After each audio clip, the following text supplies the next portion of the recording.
আমার বাংলায় ওই হরিণঘাটাতে একজন মানবরূপী দুপায়ে পশু ফোর পাস, সে যদি বলে কোরআনের সূরা তাওবার 5 নম্বর আয়াতে ভুল রয়েছে, হিংসা ছড়াচ্ছে, তার বিরুদ্ধে কোরআনের মান্যওয়ালা হিসাবে আমার প্রতিবাদ করার দরকার আছে না নাই? আছে না নাই? কিন্তু আমরা আইনকে মানি, সংবিধানকে মানি, দেশের শান্তি বজায় রাখতে চাই, তাই তার বিরুদ্ধে হাজার হাজার মামলা হলো। আমার রাজ্যের প্রাক্তন সিএম মুখ্যমন্ত্রী তাকে কিন্তু বন্দী করেনি। বন্দী করেছে কেন? করলেন না? সংবিধান বিরোধী কথা বলেছে, সাম্প্রদায়িক কথা বলেছে, অশান্তি ছড়াবার কথা বলেছে, হাজার হাজার মামলা হলো, আপনি বন্দী করলেন না কেন? আপনাকে মুসলমানরা কত ভালোবেসে সাথ দিয়েছে, 15টা বছর আপনাকে গদিতে বসিয়ে রেখেছে, কেন ধরলেন না? কেন তাকে বন্দী করলেন না? এদের ভাই বোনের সম্পর্ক বন্দী করবে না, বন্দী করবে না। শুনছো?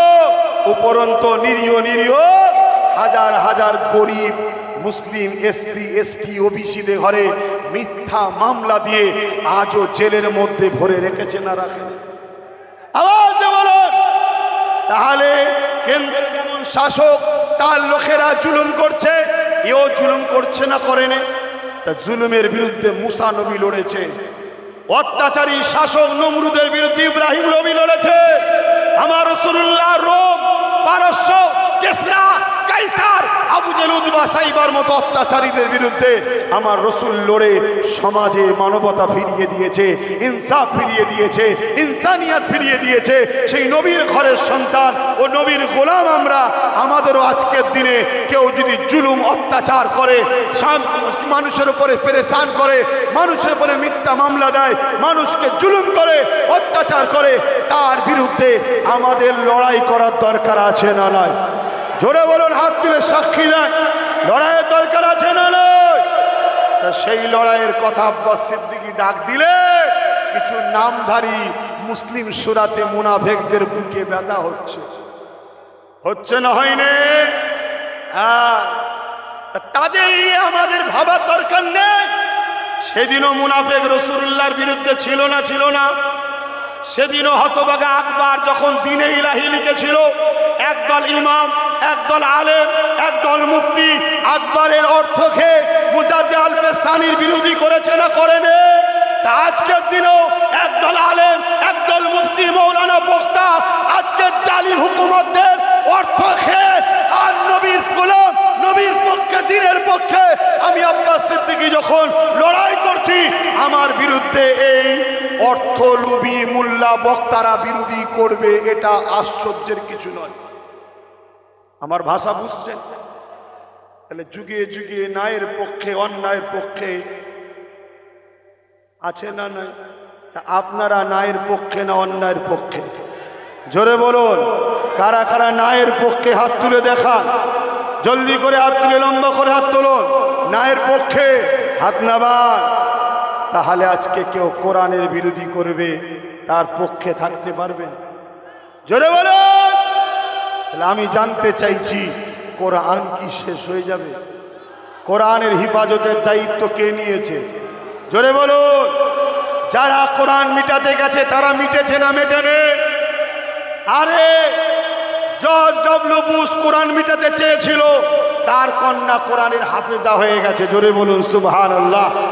ইংল্যান্ডের পত্রিকায় একজন মিডিয়া সাংবাদিক পত্রিকা প্রকাশ করত, 22 বছর কোরআনের বিরোধী করেছে, তারপরে আজকে সে কোরআনের প্রেমিক হয়ে কোরআনের পক্ষে সে দাঁড়িয়ে আছে। জোরে বলুন সুবহানাল্লাহ।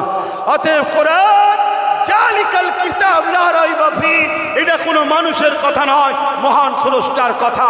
মোট 104টা আসমানি কিতাব এসেছে, তাওরাত, জবুর, ইনজিল এবং কোরআন। এই 4টে বড়, 100টা হলো চটি কিতাব। তাই কখনো বেদ, বাইবেল কোনো কিতাবের এবং আরো যত ধর্মের কিতাব আছে কারো বিরুদ্ধে আমরা বলতে ইজাজত দিইনি। কেন দিইনি? যে সম্বন্ধে জানি না সে সম্বন্ধে মন্তব্য করা উচিত নয়। আমাদের জন্য স্রষ্টা পাঠিয়েছে কোরআন, হুদাল লিন্নাস, মানুষ্য জাতির জন্য। সেই কোরআনকে যে বলবে শেষ হয়ে যাবে, তার ধ্বংস, তার কামনা শেষ হয়ে আমরা চাইবো, ঠিক না বেঠিক? হাত তুলে বলুন ঠিক না বেঠিক? আপনারা কি শুনেন নে? যেমন এ বলেছিল কোরআনে সূরা তাওবাতে হিংসা ছড়াচ্ছে, তাকে ধরলো না। আবার কিছুদিন পরে শুনলাম আমার রাজ্য যিনি প্রাক্তন মুখ্যমন্ত্রী ছিলেন তিনি বলছেন আমার উন্নয়ন, কোরআন শেষ হয়ে যাবে, আমার উন্নয়ন শেষ হবে না। বলুন, যারা এই রকম কোরআন বিরোধী করে তাদেরকে ইমানদার সাপোর্ট করে ইমান হালে থাকতে পারবে? আওয়াজ দিয়ে বলুন। কেন? মান আহাব্বা লিল্লাহ ওয়া আবগাদা লিল্লাহ ওয়া আতা লিল্লাহ ওয়া মানআ লিল্লাহ ফাকাদ ইসতাকমালাল ঈমান। ভালোবাসবেন আল্লাহর জন্যে, দুশ্মনী করবেন আল্লাহর জন্যে। কোনো হিন্দু হলে তাকে ভালোবাসতে আমার অসুবিধে নাই, কেন? সে আমার স্রষ্টারই সৃষ্টি। কোনো আদিবাসী হলে তাকে ভালোবাসতে আমার কথা বুঝবেন আপত্তি নাই, কেন? সে আমার স্রষ্টার সৃষ্টি। কিন্তু কেউ স্রষ্টার সৃষ্টি হয়ে স্রষ্টার বাণীকে যদি বলে শেষ হয়ে যাবে, তাকে যদি ভালোবাসি, কার জন্যে ভালোবাসলাম? স্রষ্টার তো দুশ্মনী করছে, শুনছেন তো নাকি? তাহলে আমরা কি তাকে সাপোর্ট করতে পারবো? এই কথা বলে দিলে কিছু মানবরূপী পশুদের সমস্যা হচ্ছে। শুনছেন? বিশেষ করে এক শয়তান ঘুরছে, ওর তো বিরাট সমস্যা হচ্ছে। শুধু প্রেসার দিচ্ছে, শুধু প্রেসার দিচ্ছে। কত শয়তান এসেছে, মরে জাহান্নামের কুকুরে ঢুকে গেছে সব। অতএব ঘাবড়াবার কিছু নেই। মনে রেখে দিও, জিন্দেগি একটাই। আমাদের বাপ ইব্রাহিম আলাইহিস সালাম নমরুদের অত্যাচার, জুলুম, মিথ্যার বিরুদ্ধে যখন লড়েছিলেন, আমাদের বাপ ইব্রাহিম আলাইহিস সালামকে নমরুদ আগুন তৈরি করে ফেলে দিতে চেয়েছিল। ওই আগুনে যখন ফেলে দিচ্ছিল, জিবরাইল আলাইহিস সালাম এসে বলেছিলেন, ভাই ইব্রাহিম কিছু উপকার করব, সাহায্য করব। আব্বা ইব্রাহিম সাল্লাম বলেছিলেন, আল্লাহর খুশির জন্যে আমি নমরুদের বিরোধী করেছি, আল্লাহর জন্যে নমরুদের বিরোধী করেছি। আজ নমরুদ আমাকে আগুনে ফেলছে, আমার হিফাজতের জন্য আমার আল্লাহ যথেষ্ট। জোরে বলুন সুবহানাল্লাহ। যদি আল্লাহ ইব্রাহিমকে আগুনে পুড়িয়ে খুশি হয়, জিবরাইল শোনো, আমি ইব্রাহিম একবার নয় হাজারটা যদি জান পাই, আল্লাহকে প্রমাণ করে দেবো, আল্লাহকে জানিয়ে দেবো, আল্লাহকে তা ভালোবাসার পরীক্ষা দেবো যে আমি হাজারবার আগুনে পুড়ে প্রমাণ করব, আল্লাহ আমার জান আগে নাই, আমি আপনাকে আগে ভালোবাসি। জোরে বলুন সুবহানাল্লাহ। আমরা সেই ইব্রাহিমেরই আওলাদ তো নাকি? ইব্রাহিম নবীর আওলাদ তো। হাত তুলে বলুন, আজকে যারা কোরআন শেষ হয়ে যাবে বলবে, তাদেরকে আমরা জবাব দেবো না, দেবো না? হাত লম্বা করে ধরুন। ভয় খাচ্ছেন? ভয়? এমনি তো মরে গেছে, বেঁচে আছেন কোথায় আপনারা? আপনারা যদি বেঁচে থাকতেন এত বড় বড় কথা বলতে পারে? হাত তুলে বলুন, যারা কোরআনকে শেষ হয়ে যাবে তাদের সাথ দেবো, সাথ দেবো, সাথ দেবো। মনে থাকবে, মনে থাকবে। তোমার এত বড় স্পর্ধা হয়ে গেছে, পাওয়ার, চেয়ারের পাওয়ার। তোমার আগে যাচ্ছি যাচ্ছিল, তার কি খবর? তার আগে যাচ্ছি যাচ্ছিল, তার কি খবর? তার আগে যাচ্ছি যাচ্ছিল, সে কোথায়? শুনছেন না? শুনেন নে? কত বড় বড় ষাঁড় এসেছে, সব ঢুকে গেছে। ফেরাউন কোথায়? নমরুদ কোথায়? সাদ্দাত কোথায়? আবু জেল কোথায়?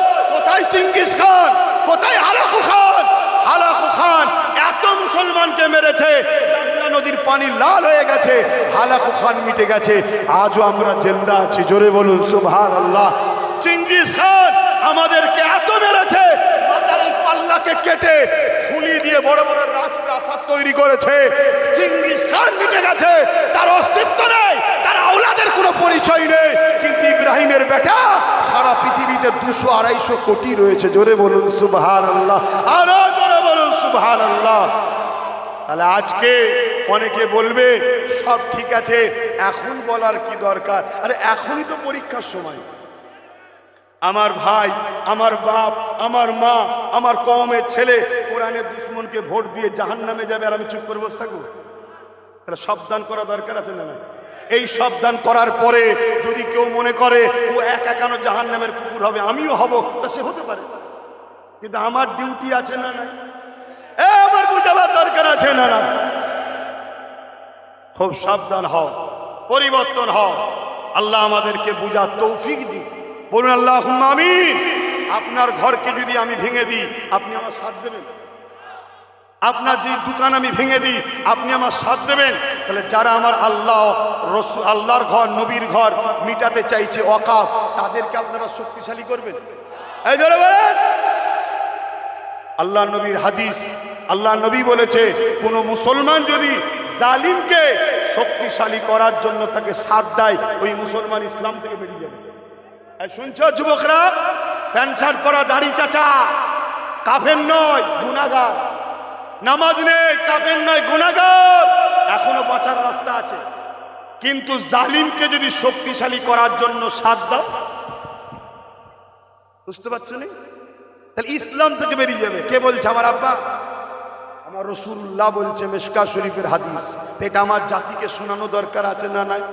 এ জাতি, তুই 500,000-এর জন্য চিন্তা করছিস, আর তোর কোটি কোটি টাকার মসজিদ, মাদ্রাসা, কবরস্থান, ঈদগাহ, খানকা, ওয়াকফের জায়গাকে নির্মূল করে দিবার ষড়যন্ত্র চলছে। কেন্দ্র সরকার কালা কানুন তৈরি করেছে। রাজ্য সরকার সেই ওয়াকফকে কেন্দ্র সরকারের হাতে তুলে দিবে বলে বিলকে সাপোর্ট করেছে না করেনি? জোরে বলে। তাহলে আমার মসজিদের দুশ্মন আপনি, আমার কবরস্থান, আমার ঈদগাহ, আমার মাদ্রাসার দুশ্মন আপনি। আরে বিজেপি দুশ্মন চিনি বলেই তো আপনার সাথ দিয়েছি, ওকে যাতে আমরা পছন্দ করিনি বলে।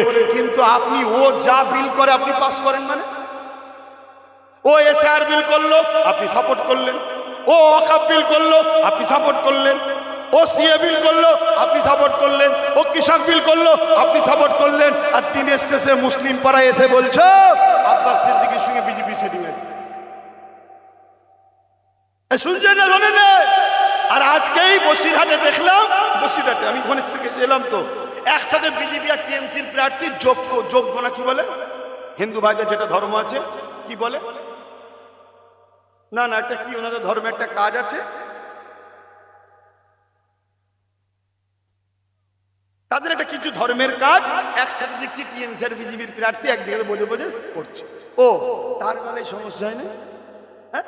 আর আপনাদের এই এলাকায় দেখলেন না ওই শয়তান গলায় গলায় মাই গলার মাই কি গেল মনে হয় রে, খুলে গেছে। হ্যাঁ গেছে। আয় চলাই বাবা, চিন্তা করিনি, তুই গরিব মানুষ, তোর পয়সা তো পাবি। এই দেখেছেন না? দেখেননি? আর শুধু যত দোষ ঘুরিয়ে ফিরিয়ে মুসলিম এলাকায় গিয়ে শুধু বলবে আব্বাস সিদ্দিকীর সঙ্গে যোগ আছে বিজেপি। তা আমার সঙ্গে যখন যোগ আছে বলছিস, আমি জবাব দেবো না? দেবো না? তা আসুন, তার আগে একবার সালামটা দিয়ে নি, আর এই নাটটা ঠিক করলি, একটু নাটটা টাইট কর দিকে একটু, ইয়া নবী।